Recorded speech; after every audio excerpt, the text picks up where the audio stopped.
Welcome to ராதிமா kitchen.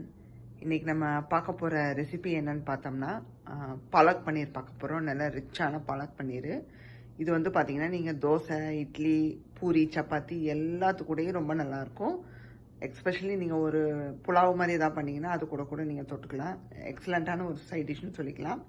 So இதுக்கு என்னென்ன தேவை, எப்படி பண்ணலான்னு பார்க்கலாம் வாங்க. இதுக்கு வந்து நான் ஒரு சின்ன வெங்காயம், முழு வெங்காயம் எடுத்து பொடியாக நறுக்கி வச்சுருக்கேன்.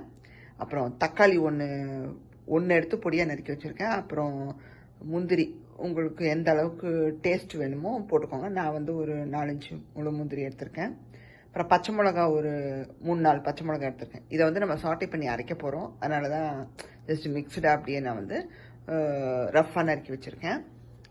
அண்ட் தென் வேறு என்ன தேவைன்னு பார்த்தோம்னா பன்னீரை வந்து நான் ஒரு 200 கிராம் பன்னீர் எடுத்து நல்லா எண்ணெயில் பொரித்து தண்ணியில் போட்டுச்சு. ஏன்னா நீங்கள் பொரிச்சதும் தண்ணியில் போட்டுருங்க, இல்லாட்டி இந்த மாதிரி சாஃப்டாக இருக்காது, ஒரு மாதிரி ஹார்டாயிரும். ஜஸ்ட்டு பிளெயினாக எந்த மசாலாவும் சேர்க்காம எண்ணெயில் போட்டு பொரித்து அப்படியே தண்ணியில் போட்டு வச்சுருங்க. ஸோ இந்த மாதிரி எண்ணெயில் பொரித்து நீங்கள் கிரேவிலையோ குழம்புலையோ சேர்த்திங்கன்னா ஒரு எக்ஸ்ட்ரா டேஸ்ட் கிடைக்கும் உங்களுக்கு. பிளெயின் பண்ணியிருக்கும், இந்த மாதிரி நீங்கள் எண்ணெயில் பொரிச்சு போடுறதுக்கும் ஒரு நல்ல ஒரு டிஃப்ரென்ஸ் இருக்கும். ஸோ அதனால தான் நான் பொரிச்சு வச்சுருக்கேன். அப்புறம் பட்டரில் தான் செய்ய போகிறோம். ஒரு 2 டேபிள் ஸ்பூன் பட்டர் எடுத்துக்கோங்க. அப்புறம் பாலக்கீரை ஆட் பண்ண போகிறோம். அது வந்து பார்த்திங்கன்னா நீங்கள் பிளான்ச் பண்ணியும் ஆட் பண்ணலாம். நான் வந்து வெங்காயம் தக்காளியோட சாட்டே பண்ணி அரைச்சி சேர்க்க போகிறேன். ஸோ அதுக்கு வந்து பார்த்திங்கன்னா நான் ஒரு 2 கை பாலாக்கு எடுத்து வச்சுருக்கேன். அதுக்கப்புறமா நம்ம வெங்காயத்தை அரைச்சும் சேர்க்க போகிறோம். அது மட்டும் இல்லாமல் கிரேவியில் கொஞ்சம் க்யூப்ஸாக ஒரு பாதி வெங்காயத்தை கட் பண்ணி வச்சுருக்கேன், போட்டால் நல்லா இருக்குமேனு. ஸோ இந்த சைஸுக்கு எடுத்திருக்கேன். கூடவே வந்து குடமிளகாவும் கட் பண்ணி வச்சுருக்கேன். நீங்கள் எந்த கலர் வேணாலும் எடுத்துக்கலாம். அப்புறம் கரம் மசாலா ஒரு 1/2 டீஸ்பூன் எடுத்திருக்கேன். மஞ்சத்தூள் ஒரு 1/4 டீஸ்பூன். அப்புறம் மிளகாத்தூள் ஒரு 1/2 டேபிள் ஸ்பூன் எடுத்திருக்கேன். அப்புறம் மேத்தி லீவ்ஸ் நீங்கள் ஃபைனலாக வந்து கையில் க்ரஷ் பண்ணி ஆட் பண்ணுறது, ட்ரை மேத்தி லீவ்ஸ்.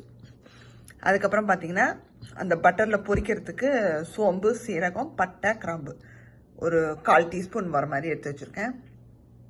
அப்புறம் இஞ்சி பூண்டு விழுது ஒரு 1/2 டீஸ்பூன், உப்பு தேவையான அளவு. இதுதாங்க இந்த ரெசிபிக்கு தேவையான அளவு. வாங்க ரெசிபிக்குள்ளே போகலாம். ஒரு ஃப்ரை பேன் வச்சுக்கோங்க. அது சூடானதும் நம்ம சாட்டே பண்ணி அரைக்க வேண்டியதை முதல்ல பண்ணி வச்சுக்கலாம். ஃபஸ்ட்டு என்ன பண்ணுங்கள், நம்ம எடுத்து வச்சுக்கிற பட்டரில் ஒரு பாதி பட்டர் இதில் சேர்த்துக்கோங்க. சேர்த்துட்டு நம்ம எடுத்து வச்சிருக்கிற இந்த வெங்காயம், தக்காளி எல்லாத்தையும் உள்ள சேர்த்துக்கலாம்.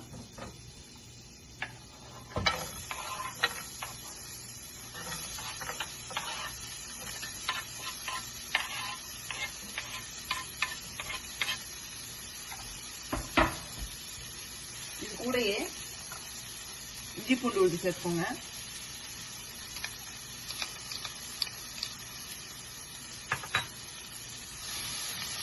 சேர்த்துட்டு நல்லா கலந்து விட்டுருங்க. ஜஸ்ட் பச்சை வாசம் போனா போதும். பச்சை வாசம் போற அளவுக்கு நல்லா இதை சாட்டே பண்ணி எடுத்துக்கலாம். பாத்தீங்கன்னா வெங்காயம், தக்காளி, பச்சை மிளகாய், இஞ்சி பூண்டோட ஸ்மெல் எல்லாம் போயிடுச்சு. இது கூட இப்ப கீரையை சேர்த்துக்கலாம்.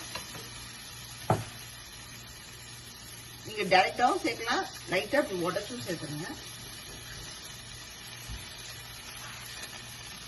ஃபுல்லா சேர்த்துருங்க எல்லாத்தையும்.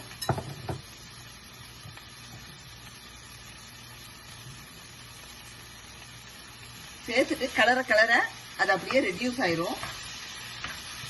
வந்து நான் இப்படி சாட்டே பண்ணிட்டே இந்த 1 மினிட்டுக்கு தன்னை போல ரெடியூஸ் ஆகி அப்படியே வந்து ஒன்று சேர்ந்துருச்சு. இப்போ வந்து கேஸ் ஆஃப் பண்ணிட்டேன். நல்லா வந்து ரூம் டெம்பரேச்சருக்கு வந்த பிறகு இதை அரைச்சி எடுத்துக்கலாங்க. மெயின் ரெசிபிக்கு போயிடலாங்க. சேம் அதே பேனே வச்சுக்கோங்க. பேலன்ஸ் உள்ள பட்டரை உள்ள சேர்த்துக்கோங்க.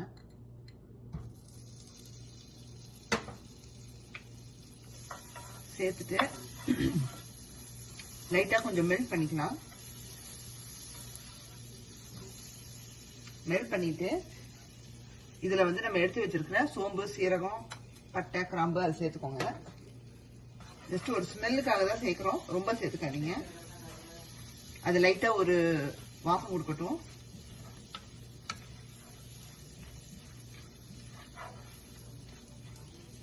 அது வாசம் கொடுத்ததும் இதுல நம்ம கியூப்ஸா கட் பண்ணி வச்சிருக்கிற வெங்காயம், குடமிளகாய் உள்ள சேர்த்துக்கலாம்.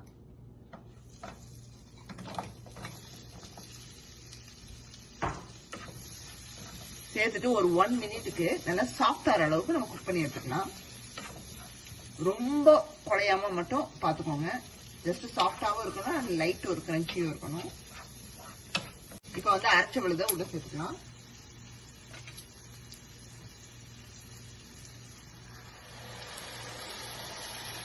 இந்த ஸ்பூன்ல வந்து ஸ்ப்ரே பண்ணி விட்டுருங்க.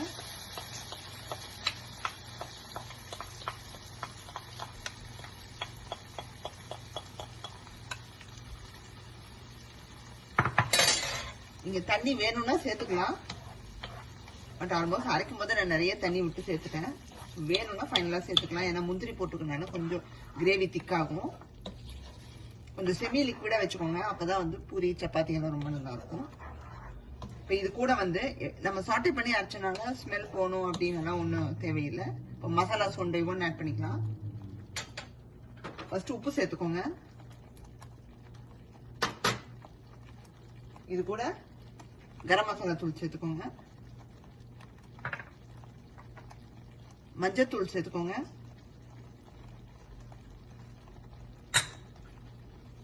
மிளகாத்தூள் சேர்த்துக்கோங்க. நீங்க காஷ்மீர் சில்லி வேணாலும் சேர்த்துக்கலாம் கலருக்காக.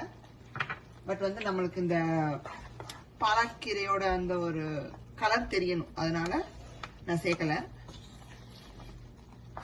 அது போட்டீங்கன்னா இன்னும் கொஞ்சம் உங்களுக்கு ஒரு டார்க்கன் கலர் ஒரு கிடைக்கும்.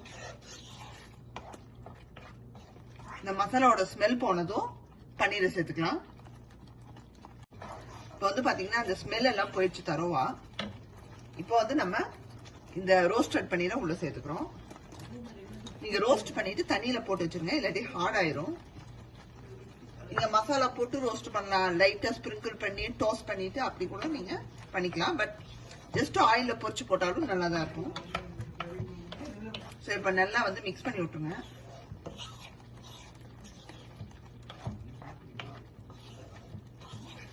நல்லா கலந்துட்டு ஒரு 2 மினிட்ஸ்க்கு அந்த மசாலாவோட பன்னீர் வந்து நல்லா குக் ஆயிட்டு இருக்கட்டும்.